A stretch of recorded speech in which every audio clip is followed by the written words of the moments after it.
So what we're moving towards then is a machine learning setup, of course, where objects are represented by points in a feature space, kind of what we already saw in the language. And functions and predicates are learnable or can be learnable, as I mentioned before. So let's see this with a few examples that will typically help absorb these definitions. So suppose I have this formula, this atom saying that Mary and John are friends. So individuals here are grounded with real numbers. So we have, real features.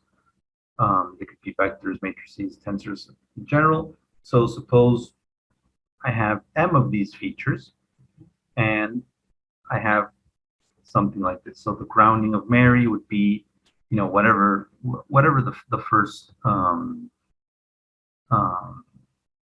feature is. This could be, I don't know, number of years. So Mary might be 6.2 years old. 1.5 might be, I don't know, the height in meters or something like that, and so on, right? So it will have one specific value for each of these m features. Predicates are grounded with operations. They could be, for instance, neural networks or whatever you want that projects in the interval 0, 1.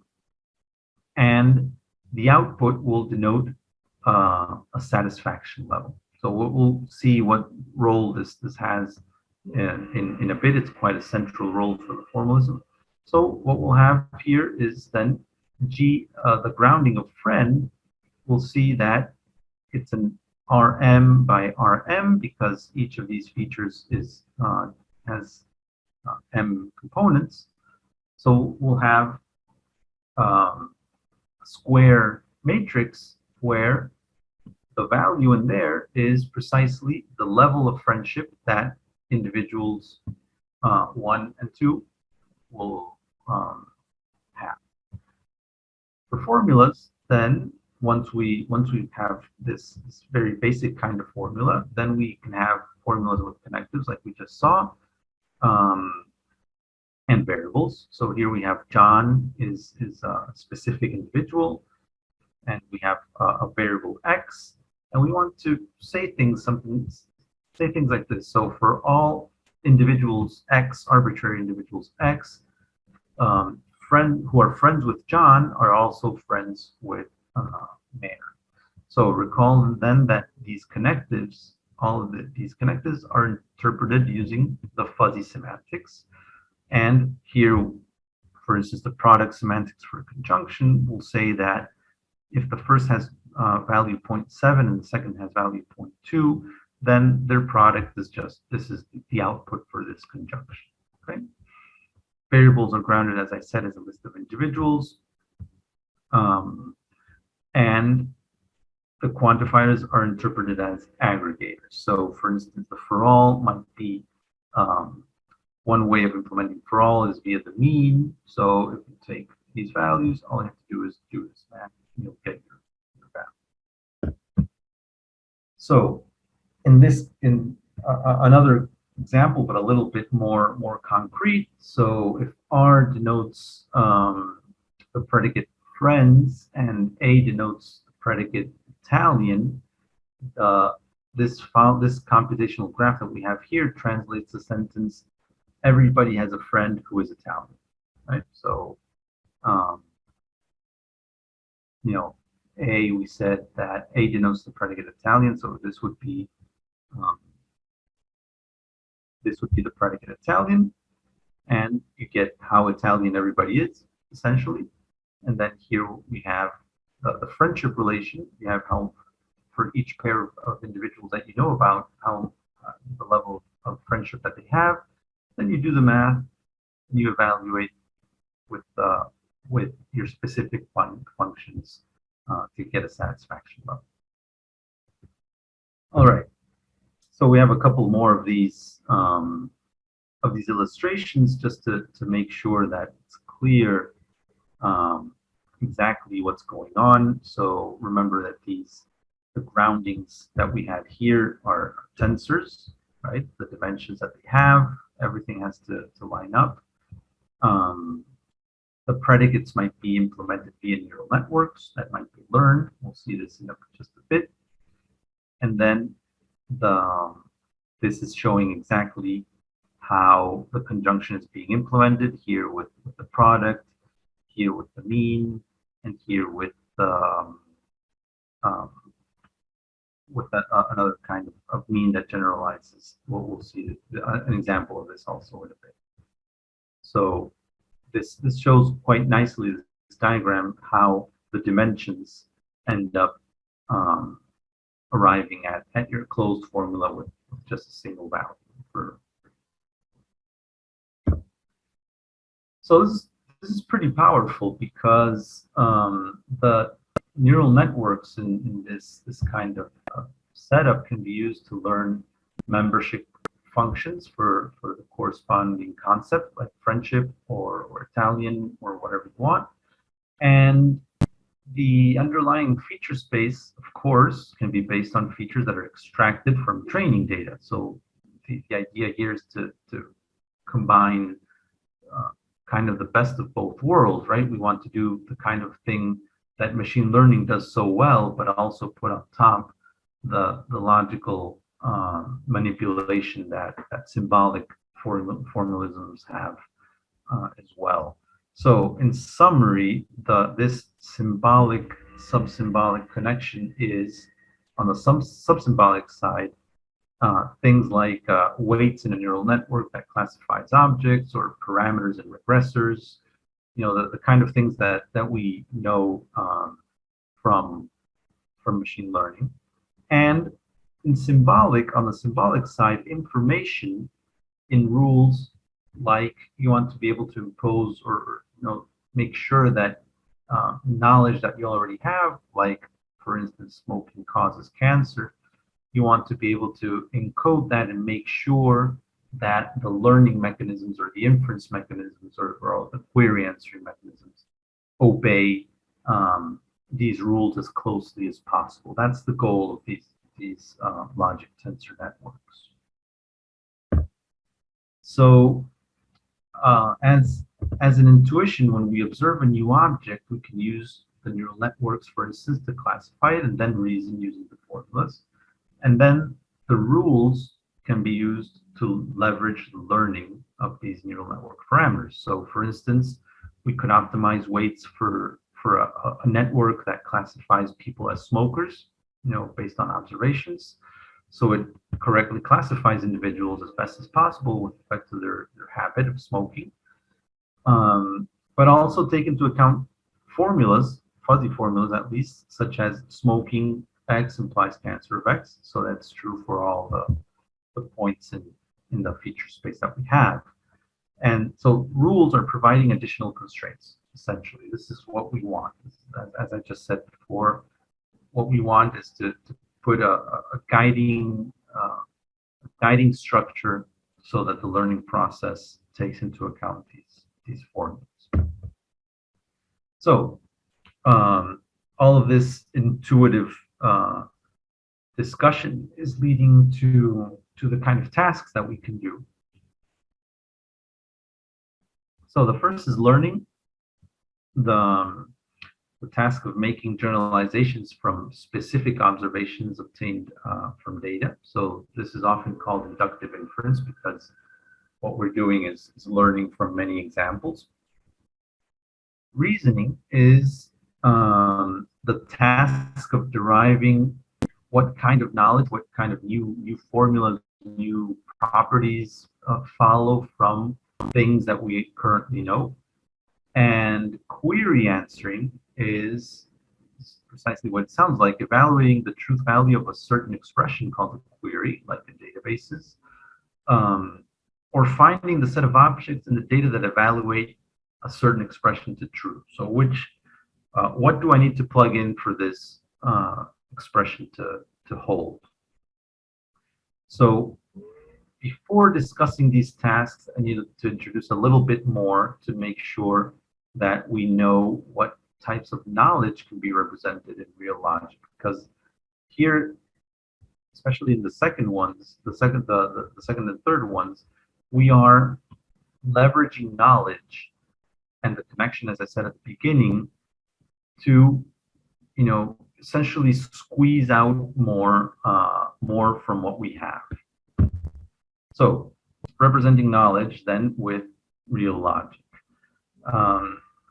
As I've been talking about since the beginning, groundings are an integral part of the knowledge represented by the real logic, because the connection that we have between symbols and the domain is represented explicitly right there, right in this language by the grounding.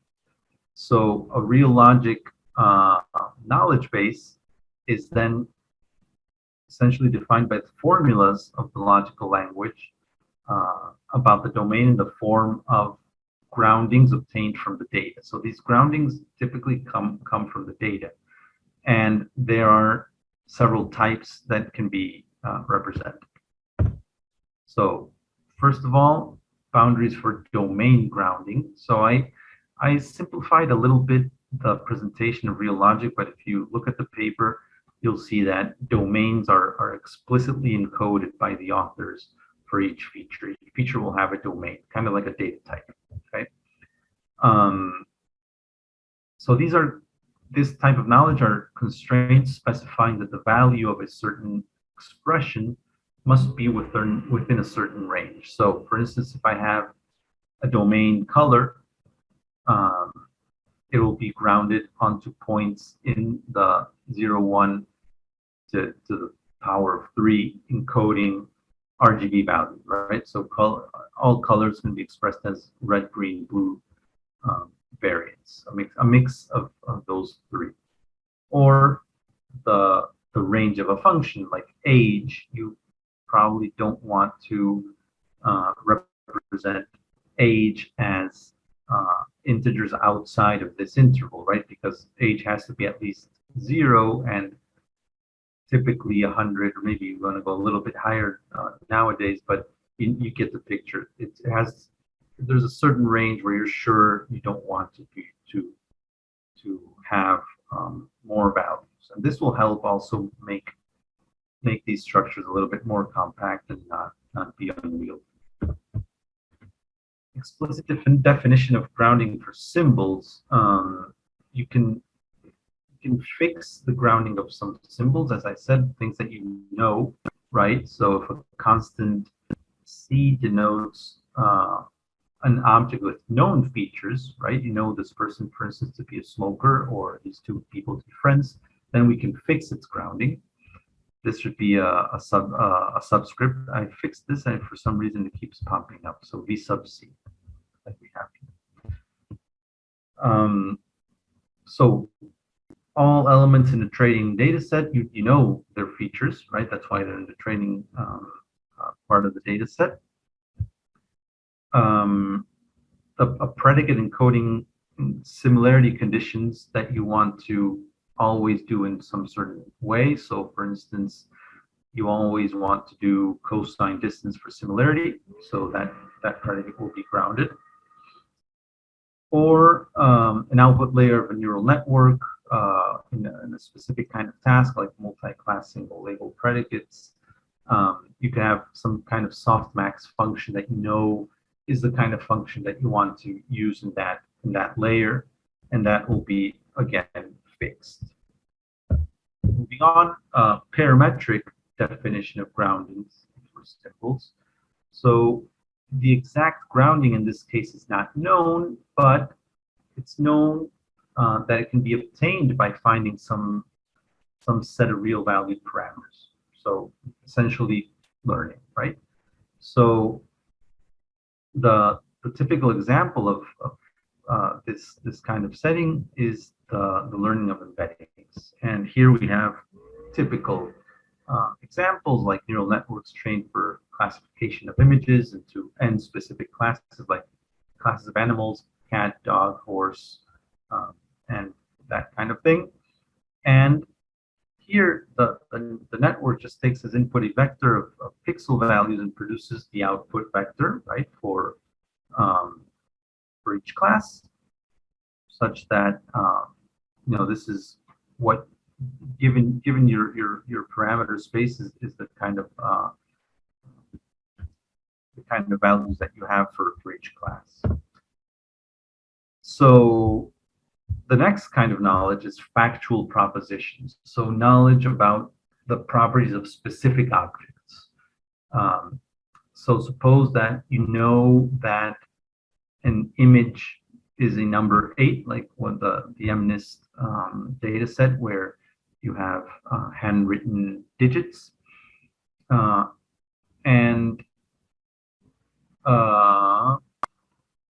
Sorry, this should be 2. Image 2 is a number. So the first one is an 8, the second one is 9, and the nth one is a number 2. So you could say, you just write the fact, right? The predicate 9 and image 1 as a true fact, 8 for image 2, and 2 for image n. And this opens up interesting possibilities like semi-supervision, like I mentioned at the introduction. This is quite natural. Then if you want to say something like image 1 is either an 8 or a 9 or both, you can just write that out as a disjunction of 2 factual propositions. Okay.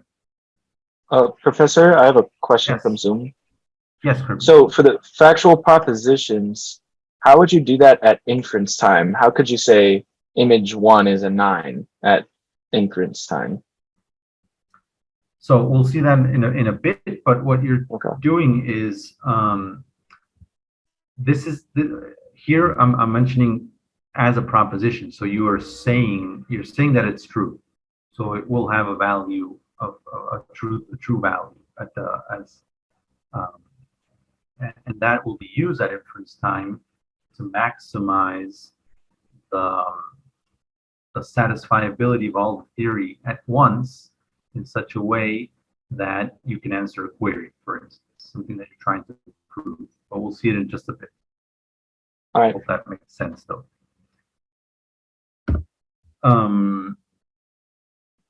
So actually here we have a little bit about that. Relational learning then can be achieved by relating multiple objects as well. So you can have constants or variables or more complex sequences as well. So you can say things like this. You can have image 1 is a 9. If image 1 is a 9, then image 2 is not a 9. So, relating to different observations that you have. Or if a number is a 9, then it's also not an 8 or not anything else, right? So those are also kind of the uses of factual propositions. Generalized propositions here, this is where it gets more abstract, more lifted version is general knowledge about all or some of the objects of the domain.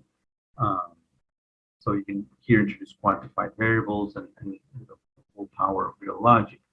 And so here you can specify any kind of constraints that you want on the groundings, independently of the specific data available. So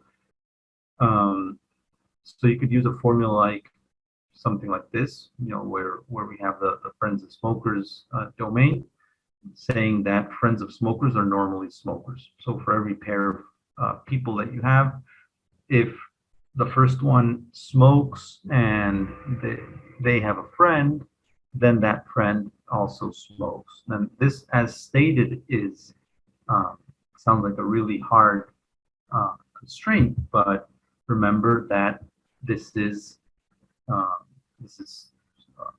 soft logic, so it could be satisfied to a lower degree. We'll see examples of this in a bit. You have a question? Yeah. Sorry to interrupt, but if you put in some trash words data that is making no sense for the knowledge base, and then it makes a noise. I mean, it makes confliction to the knowledge base. What will it deal with the noise? I mean, how can you aggregate or separate the noise? Well, yeah, that's also an interesting question. The thing is that the query or the inference task that you'll have will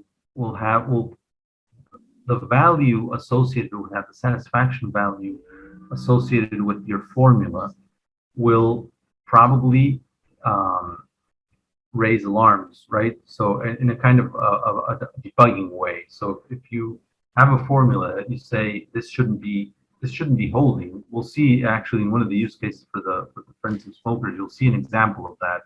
You'll see actually this thing that I thought should hold is not holding, but you have to do that.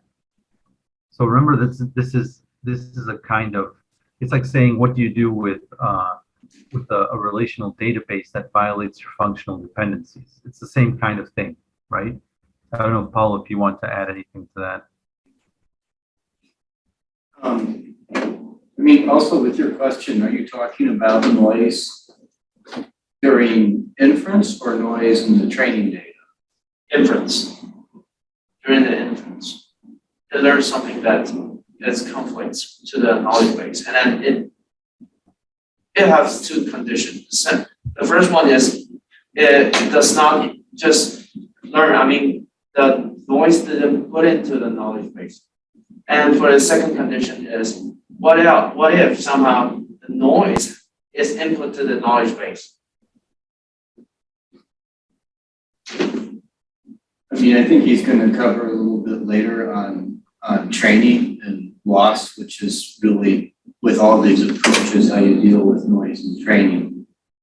And then in terms of dealing with noise on inference, like if you have a new sample and it's just garbage,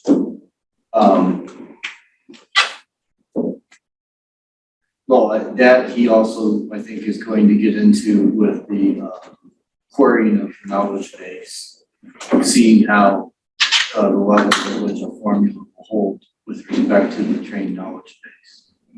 Right. So if you can't really input noise during the inference process because the inference process is just a kind of query, right? So what Paula was saying before is precisely that. So if you have noise during the training process is just going to do as best as it can to incorporate these contradictions that you're talking about, I think, and you'll just get a weaker system essentially, as typically these kinds of things go, which is a pretty good generalization of first order logic, where as soon as you get the tiniest contradiction, you lose everything, because you get all possible deductions are going to be true. So I hope that kind of makes sense. So for the definition of operators also, the grounding of a kind of formula depends on the operators approximating the connectives and quantifiers that appear in it. Remember that I said the kind of functions that you use for each of these connectives will have an impact, a pretty strong impact. So with the satisfaction of the formula as well. So if you have this operator here, so this weighted mean that approximates the universal quantification, it can be seen as a smooth minimum, where it'll depend on the hyperparameter p. So it's the exponent in this generalized mean, and if p is 1 or close to 1, it'll correspond to just the arithmetic mean, right? And as p increases, and given the same inputs, the value of this formula, this universally quantified formula, will decrease, and it will converge to the min operator, right? So we have a continuum here. So, and that will depend a lot on the values of these hyperparameters and the way you implement these connectors. So continuing with this, to define how strictly the universal quantification you want that to be interpreted, one can use different values of this parameter for different propositions in the knowledge base as well. So let's say you have for all x p of x, and you have this function used with a low value for the parameter, the hyperparameter. This will tend to denote something like p holds for some of the x's, even though it says for all. Whereas if you have another formula, same kind of formula, but with the q and a higher p, it'll say that q holds for most of the x's, right? So you can, it's pretty flexible in that way, but this is again a kind of knowledge that you're encoding in these operators.